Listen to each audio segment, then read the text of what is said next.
Big news. Old news. Semi-old. It depends when you're listening to this. It could be ancient news by the time. Ancient news. Ancient news. Very topical when it happened. Yeah, what was this news story? So I saw that LensRentals acquiring BorrowLenses. I don't know if you're familiar. Yeah, familiar with both. Okay. I've used, not recently. Actually, well, it depends on how you look at it. Mm-hmm. Last time I used LensRentals was actually just a few days ago, but it has been years since the time before then. Oh, okay. And technically that delivery hasn't gotten to me yet because it's for a future order. Nice. Through LensRentals, not LensRentals has always been my preferred. I think I used BorrowLenses maybe once or twice. Mm-hmm. I've always checked BorrowLenses just to make sure that I'm getting a good deal. But now, who knows? Like, well, one speculation is that with no competition, who's to keep prices low? So we'll see if prices do end up going higher, because there's no real competition anymore. Like, they were friendly competition, but now it's probably up to like apps. Because there are apps now where you can borrow lenses from people kind of in your city if you live in a big city that has, obviously, Have you used the one I've heard of as ShareGrid? Have you used that one? No, I'm familiar with it. Okay, I think that was actually started by someone I went to film school with, if I'm not mistaken. The Jacob Owens? No, I don't think so.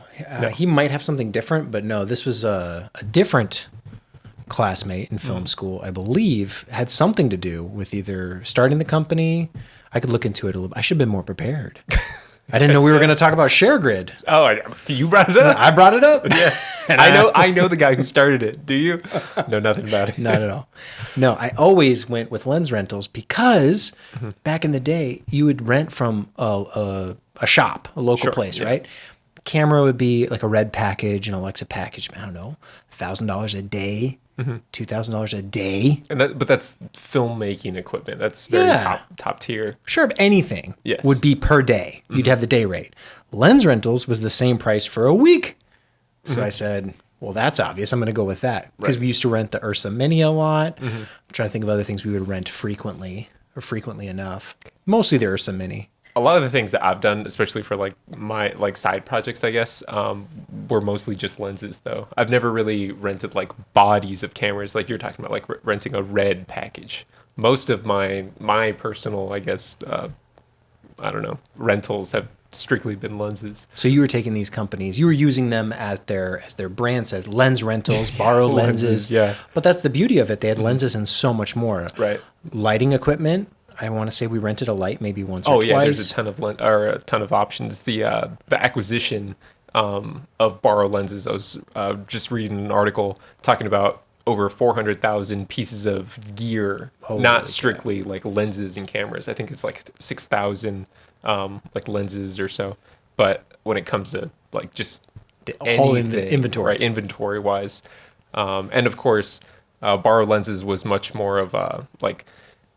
Because they weren't as national as the LensRentals, BorrowLenses kind of focused on like niche, like just small pockets, but being very present. So having like, a shop that you can actually pick up. So like San Carlos is where BorrowLenses is based. So now it's going to be turned into a LensRentals shop. So if you're in the area, great. I've always liked LensRentals. They've done good by me. I thought their business model was super smart. We'll ship you gear. You're basically paying the day rate, but you get it for a whole week. Yep. Hey, there's prepaid postage in the box. Just attach it to the outside. They'll even give you a list usually of everything that's included so you don't forget something. Yep. It was the smoothest, easiest, pain-free process versus how many times that I rented from shops in New York, Able Cine, I'll throw them under the bus. Jeez. There's plenty of these shops where you show up, and if you're not their top tier clientele, if you're not a movie, a TV show, or whatever, okay, we'll get you in a minute, but we're just filling this other order right now. I think I waited in that place at least collectively, probably 20 hours between the different shoots that we had to do because we pick up things locally like C-stands. I don't think you want to rent C-stands from LensRentals. Maybe you could. I don't even know. I've never looked. But the big, heavy stuff we'd get locally, and it was always a pain at some of these local shops. They're charging you an arm and a leg just for a day rate, and then they make you wait because you're not a preferred preferred customer. You're only getting one C-stand. Okay, sit over there, buddy. We're loading a truck with 100 right now. Well, that's the beauty of LensRentals. It's just online. It gets shipped directly to you or to the destination, wherever you're going to be. Then you can ship it back. FedEx, just find one, ship it from there. But I've always appreciated the fact that on like LensRentals, at least, if you rent something, and it could be as low as like $150 for 2 weeks, right? Depending on lens, body, whatever you're renting. But there's an option to purchase it as well. So you can purchase it at like a severe discounted price. And it's a little better than going like the eBay route or, Amazon and getting something used, because you definitely don't know if it's going to be, if it's going to work.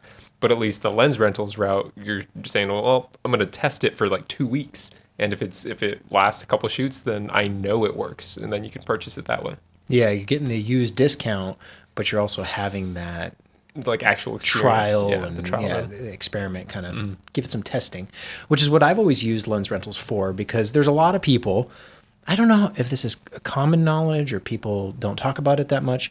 A lot of YouTubers, you do the Amazon, you buy and you return, right? Whoa. Yeah, no, that's a thing people do. They take advantage of Amazon Prime returns. They'll buy the brand new thing and then they'll just return it when they're done making a video about it. That is unethical. I've never done that. I don't even know if it's unethical. You can think of it what you will, but I've always preferred. If you're, well, I guess nobody knows your true intentions, I suppose. You can just not like a lot of things and take advantage of the 30-day return window. Oh, meanwhile, I got 10 pieces of content out of it. Instead, what I always did was I used LensRentals, because typically we were using the cameras or devices, lens, whatever it was, for a project, so we actually needed it. Right. But and lo and behold, you have this other benefit where you get to try something before you buy it. And I feel like that $100, $200 investment, especially when, I don't know, I'm going to be renting this GFX 100 here pretty soon. That's a $7,500 camera body. Okay, well, do I want to risk buying that and hoping Amazon takes it back as a return? They probably would. Yeah. But I do think that's a little unethical. I'd rather just rent it, use it, and send it back and say, okay, this $1,000 or whatever it was all in for everything for the whole week, that kind of covers that trial phase. Yeah, and there's other options as well, as like insurance coverage, which I verified this morning because I do have a list of gear that I will be renting for a project.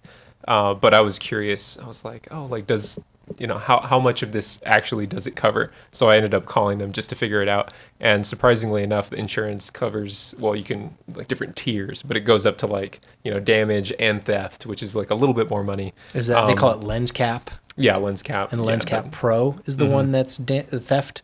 Yeah, so when you're, I guess, checking out, you just go in the cart and there's a little drop-down menu and pick, which one you want. But I was curious. I was like, so does that cover like travel as well? He's like, oh yeah, travel, international, everything. I was like, oh, perfect, sweet. Because that's obviously something that, obviously if you're going to be borrowing very expensive gear and you're going to a destination you don't necessarily know. It's like, is this a bad neighborhood, or maybe you don't have security on set or whatever. It's good to know that, they have an option to cover even theft, which is great. Yeah, I've always liked that model, and it came about around the right time. I feel like when we were starting to dabble a little bit more and more expensive equipment, wanting to rent things per project, because that's kind of the truth of it. Lately, we've been doing a lot more, at least I have, and I think maybe you as well, maybe a little bit more. We've kind of got our package that we own of cameras and lenses because we have consistent work that we're always doing. So we've kind of built our kits for that. Whereas maybe 5-7 years ago, the company we're working for, it was always a new project every week, because it would be a different client with a different set of priorities and lists. And hey, this week we're doing flash photography, and then the next week we're doing a high-end cinema commercial type thing, and then the next week we're doing a teleprompter thing. So we're constantly pivoting and needing new equipment to tackle different things, the right tool for the job, as Roy's talking about. And lately we've been doing such consistent work that it's like, well, we might as well buy this equipment. Right, yeah. So we have it. Make the investment and up front, then know that we can do all these things. And it's only been maybe more recently that I've been looking at, I actually do need to rent something, because I don't need a Fuji GFX 100. I don't need that camera, but I do for the project. Yeah, there's certain lenses I'm renting as like a macro lens. I don't have a lot of macro lenses for Sony, which I do have, ironically enough, for Lumix Micro Four Thirds, but this project will be shot on Sony. So looking into those, and then also like extreme telephoto past 200 millimeters. So I'm looking at both ends of like the spectrum. So it's kind of ironic where I'm like, oh, okay, of course the lenses I don't have, I'll need to rent. But it was good because I found out that BorrowLenses was being gobbled up by by another, I don't know, rival, I guess. But I guess they were friendly rivals, so it's not too bad, I suppose. Yeah. Well, it maybe is good if it's healthy and stabilizing for those businesses instead of having to compete. Well, that is one thing. Of the articles I read, I guess BorrowLenses, they didn't know if they could like soundly secure everyone's position because LensRentals has a much different work environment. I guess it's a good place to work, so they say. But BorrowLenses doesn't really have that level of like customer service, let's say. So it'll be interesting to see if those people transition over to LensRentals or if some people may get let go. I saw in one of the articles I was reading, it sounds like LensRentals is employee owned.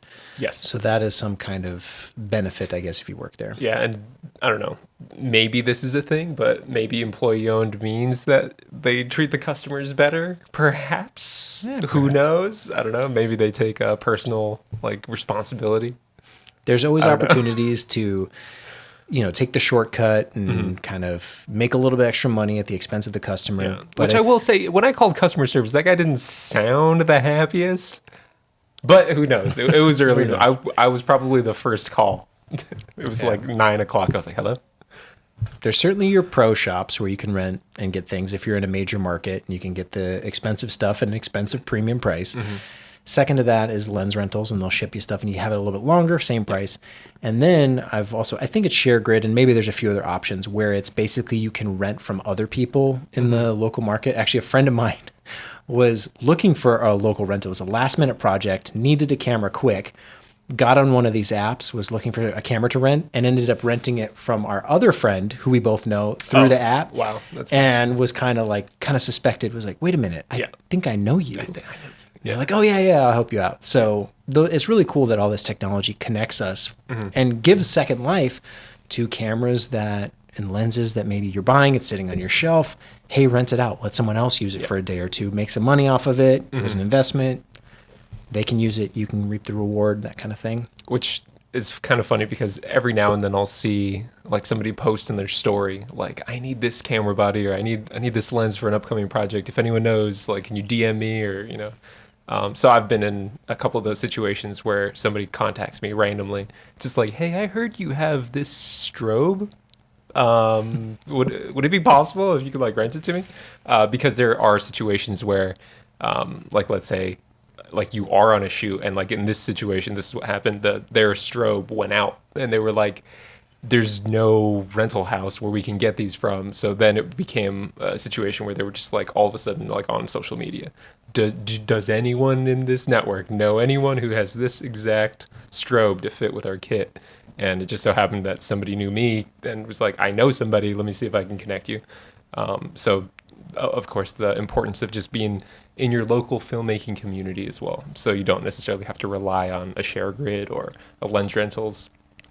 But yeah, LensRentals. Yeah. Well, and we've talked about it before, but kind of the popularity contest of equipment doesn't really matter. Like, does it matter that more people shoot Sony than Lumix? No, it doesn't really matter. The tool is as good as the job you use it for. However, if you want other people to rent or borrow or use your equipment, it tends to be nice to have things that people want that are popular. Right.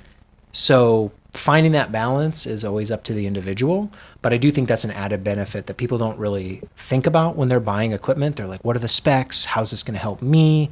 Me. Meanwhile, if you think about it, oh, well, this is something that other people might want to use as well. Things like the probe lens that you have, very popular. Not everyone has one. Easy thing to recommend. Oh, I know David has one of those because you need it for this special shoot. And which is another thing that somebody brought up recently. It was like, hey, you have one of those, right? I was like, yeah. Yeah. So finding that stuff. And I think that's why like the aperture lights, I feel like those are another thing that get rented commonly because they're a little bit too expensive to where you wouldn't just buy 100 of them. Right. But they're cheap enough to where people do have them. And so if one breaks or you need an extra, they're very easy to plug in anywhere else versus, oh, I bought this other brand. I think Godox makes them now. And then what's the other company I'm forgetting of? Well, there's GVM, which we've talked about. Small Rig started making Small a lot Rig of makes some lights that look very similar to the Amaran and Aperture. Gosh, what is the brand? They have a blue Nice Nan video. light. Nan light. Okay, yeah, now, yeah. Yeah, they make, instead of gray and red, like Aperture, it's blue. gray and blue. Yeah. So there's some things that when you're buying equipment, the plug and play versatility of it does matter if you're in a market like that and you know other people who need to borrow and rent and that kind of thing. It's a nice way to offset some costs. Yeah. And I don't know, it's good to get into, I would say, like an ecosystem, because one of the things that I did in the past when I was first buying gear, you're buying like the least expensive because you only have, a very limited amount of money to get into it. Yeah, I was And then what shopping for happens is fluorescent light bulbs at Walmart. Right. But then you end up with like a lot of different pieces of gear from like Home Depot or like right scenario. But otherwise, I was like, I know how to make a Kino Flow. They sell them at Walmart. right. Yeah. $20. But then you end up with lights that are very inconsistent, right? Like they all look very drastically different. And then some you might be able to, change and manipulate color, or some you won't, right? Our old lights that we used to have that are bare bulb, we used to hang sheets of like magenta in order to correct it. And it looked great after, it took all that work to do. But of course now you can just dial it in on your phone if you have a light that can do that. There were more like powerful lights that used to have that were like more powerful than like the 300D Mark IIs.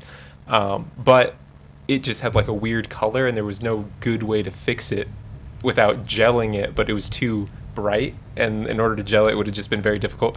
So I ended up just like giving that light away. I was like, you know what, just get away from me. I'm gonna move on.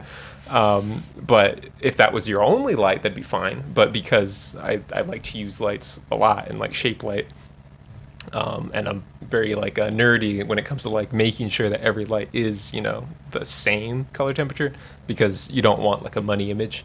But now it's like strictly Aperture like all throughout, which is great because then I can control everything on one app. And I have, obviously like my ecosystem. But if you, I don't know, want to plug into another system where someone's got Godox lights, then you're going to be like, oh no, or who knows? Who knows? There's always a reason to favor one thing over the other. But I think you do see that with Aperture. They became very popular by making really good products.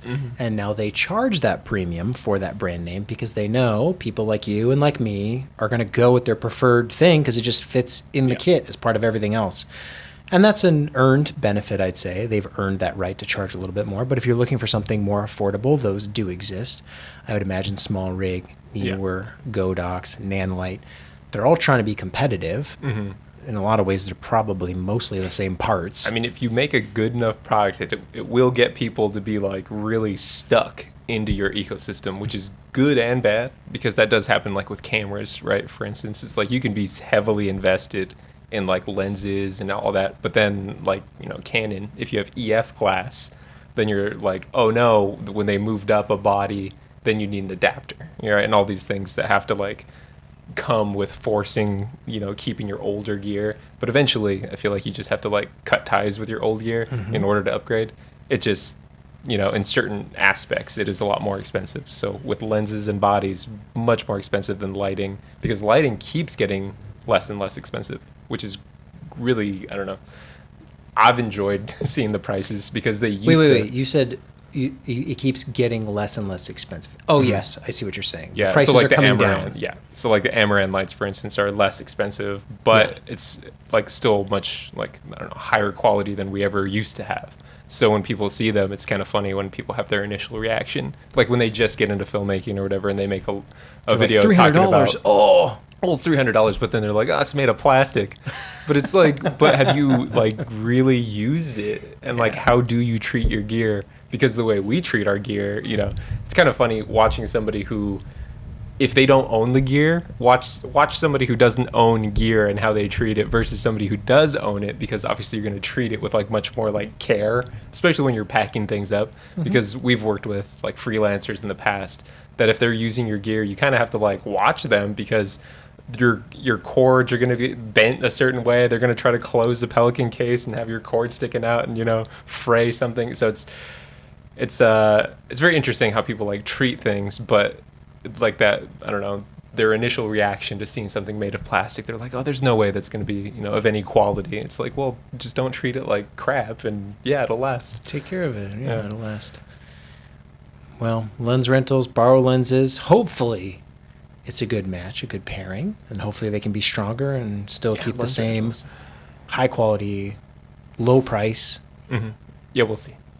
We'll see on that. I've always liked LensRentals. They're going to have a global domination here pretty soon. Yeah, well, good. That's fine. If they're a good company and they keep their rates down, like, you'll be surprised at what you can get for, you know, really affordable price. You think, oh my gosh, this camera is like a $10,000 camera. And then you go look at the rate, you're like, oh, you know, $300, I mean, there's $500 only a certain amount you can really charge for rental gear before somebody in our position is like, well then I'm just going to go buy it, right? So there is something to be said about that. But like we said, I've always enjoyed the fact that it exists. Like even back, I think in college was when I first used, I don't know if it was LensRentals at the time, but it was a rental service of lenses. And this was like 10 years ago, so possibly was LensRentals in the very beginning. But I remember like the concept of it. I was like, no way somebody sent you like $10,000 worth of lens gear. Get out for how much? $100? Get out of here. But apparently, yeah, it was a thing. Yeah. And now it's even better than ever, because obviously a company of that size can afford to get insurance, you know, at a much better rate, and then be able to, you know, hopefully pass the savings on to us. But we'll see if that continues to be the case with no competition. And it can be a good way to get your hands on new stuff, because oftentimes if things do sell out from a B&H, from an Amazon, from Adorama, if a rental house gets it, you can reserve that rental and have access to that new equipment if you want to try it out, test it out, and kind of bridge that gap between, well, I could wait an extra 6 weeks for the new stock, the new delivery. This happens every once in a while with new cameras. I think that's been the case with the Fuji, what's that camera, the X106 or something, Mark 6. It's the newer Fuji that the news is that, oh, it's selling out and, can't get them. That's what they want. Go check. Well, yeah. That's great marketing, actually. Yeah. Selling out. When you quick. only make so many. Wink. Yeah. I remember the Wii, when the Wii launched. Yeah, Nintendo. Oh, can't get them anywhere. I literally walked into a GameStop. The store was full of them. Oh, yeah. Weird. Totally sold out yesterday. Yeah. It is good marketing, good PR to say you've sold out and it's selling like hotcakes, but if you're running into an actual problem, not being able to get what you need because it's sold out or not in stock, which I think was the case with the A7S III for a while. Those were kind of hard to get your hands on if you needed one. Yeah, but that had to do with like the pandemic, I'm pretty sure. Sure, but during that time, you probably could have rented. There was a lot of things that you couldn't get at the time, but that had to do with like manufacturing chips, I remember. So there's always shortages for whatever reason at given points in time. If you need something, don't be afraid to rent it. I think people think it's a waste of money. Yes. Well, I'm just paying to rent. 1,000%. Because, of course, people probably like us are like, well, if I buy it, you know, but you don't know that yet. You know, you don't know if it's a good piece of gear yet. So it's worth, I think, the trial run of renting it. And it's something that you can build into pricing if you're bidding a job. It's not like, you know, it's not unheard of that you're charging for gear. You know? So it's like, yeah, that's something that you just factor into your, I don't know, your bid. And half the time people are buying equipment to scratch an itch. And it's much better to pay a tenth of the price, get your feels out, like, ooh, I got the new thing, this is worth it. Instead of spending the full price, and then it just sits on your shelf forever, and you go, oh gosh, now I got to go sell this, and that can be such a hassle too, because you're always worried about getting scammed or ripped off, or finding the right buyer. Yeah, scary selling in person. If you want to just hundreds, if not thousands, if you want to have the latest and greatest and get that fix, go rent it. Get your jollies off that way, and then go on to the next one. And just pay that premium. I would say build it into jobs. Like, unless you're a hobbyist that enjoys just throwing down a couple $100 just to test something out, for sure, Like, that's on you if you want to do that. It's better than thousands. I prefer putting it into a job because that's at least then you're like, all right. And that's a situation where you have a reason to rent because it is the job. Yes. Yeah. I'm talking more about the people who are like, well, if I buy the new one, then I could get all this work. And that's how people think sometimes. If only I bought the red. If only I bought. Yeah, you know these people. Oh, once I buy. Once I can shoot AK. I do then think of all the money I'll make. And that's not how it works. Get the job. Then rent the gear to do the job. The only people I know that to work is if you buy like a cinema package. People will rent you out with your camera package, but then also hire a DP. So like you're just kind of there just to babysit your camera. Maybe like, I've sometimes. seen that done before. That's the hopes and the Which dreams. is hilarious because then it's like, what do you do? I don't spend a bunch of money on hopes and dreams thinking that will somehow get you work. Get the work, then go get the rental, and be like, yeah, I shoot with red. They don't have to know it came from LensRentals. Shoot with red. Yeah, I shoot red. That is true. Dude, I shoot on the Alexa all the time. From So LensRentals. you're saying rent a bunch of gear, take a bunch of photos with that gear. Dude, think of all the cool BTS shots you can get. True. You can put together a reel. Spend a week with the most expensive camera. You can buy the super cool anamorphic lenses. Take a bunch of cool shots. Change your clothes. You know. Yeah. Maybe cut your hair, grow your beard out, trim it back. I don't know. Give some variety. It's like, this is great. Where's the actual footage? Build out your whole website. Client actually wouldn't let me release that footage. Sorry. Yeah, and then it cost you maybe what, $1,000? Yeah, That's worth way it. better than spending $100,000 on the whole entire kit and hoping someone gives you a call the next day saying, "Hey, I heard you got a red." Gives me an idea. LensRentals. You go, yeah, actually, it's an icon now. LensRentals needs to not only have a location to pick up gear, but also have a studio where you can take photos with that gear. With the gear. You probably could. They're in Tennessee. An influencer space. Just go knock on the door. Say, hey, can I just see what's in your inventory? And then just snap a bunch of selfies real quick. It's like, let me into the cage. Let me And take that's a the photo thing. in the cage. The people that work there, it's normal for them. All the gear, Yeah, all they the see it equipment. all They're the like, time. whatever, okay, who cares? And then everyone on social media is posting like their flex, like, oh, check out this CineZoom. I remember one time, this was, I don't know how many years ago, maybe 8 years ago, where LensRentals, they did like a smash and grab. It was big news at the time. The LensRentals got robbed. But I remember seeing the images and I was like, man, must have been like a kid in a candy store. I thought they did it like you said it, like it was a marketing stunt. Like they did a smash and grab, and I was thinking like no. supermarket sweep, like run through and get as much as you want. Somebody did that, yes, but illegally. Yeah, of course. Yeah, it was like somebody smashed through like the front window and then just robbed the place. But I remember at the time, like I was like, oh my goodness, like could you imagine how many like hundreds of thousands of dollars worth of gear that was in there? Well, the thing I'll wrap it up with, if you do have expensive equipment, whether you rent it or it's your own, invest in things like AirTags. I feel like that's a really good way to keep track of what you have, especially if it's a case. In the moment between the thief stealing it, I guess theoretically they could eventually find the AirTag and get rid of it. Yes. But hopefully there would be enough of a moment to realize, oh, this is happening right now. Yeah. I'm being robbed. And also, I don't know if you're talking about strictly what kind of travel, just in general, because just in general to have airplanes definitely fly with your camera. Absolutely. Like don't check no. your camera bag. No. Keep your bodies and lenses on you at all times. Feel free to check your lights, because usually that goes in a much larger case. Or anyway. rent them locally wherever you're going. Yeah, renting lights locally is a fantastic option. But definitely keep your bodies and lenses on you. It's not worth checking and losing the bag or stressing over it. It's not worth it. Right. And throw an AirTag in there because I think honestly those things, like an AirTag is $15. Yeah, you can buy them packs of 4. Throw one in there, put one in your bag. Yeah. Keep track of that stuff. No, don't swallow. Keep track of your bowel. Wait, but how will I know where I'm at? Yeah, where am I? Where am I? Yeah, just throw those. That's a more recent investment I've made in those AirTags. And it's that peace of mind of knowing, before it'd be like, wait, and half the time I'm the one misplacing my stuff. Wait, where did I leave that case? Oh, yeah. Yeah. Just look it up. Then I know. God damn it. It's such a cross camera. simple little thing, and I think people go, I don't need that. That's a waste. And then you do it, and you realize, oh, this is way better. I personally haven't invested in them, but I could see myself using them I might have to give in to some. in an upcoming for that upcoming shoot. I may grab some. For how simple they are, how well they work, it's a no-brainer. Peace of mind, easy. Rent your gear, buy your gear. I don't really care. Doesn't matter to me.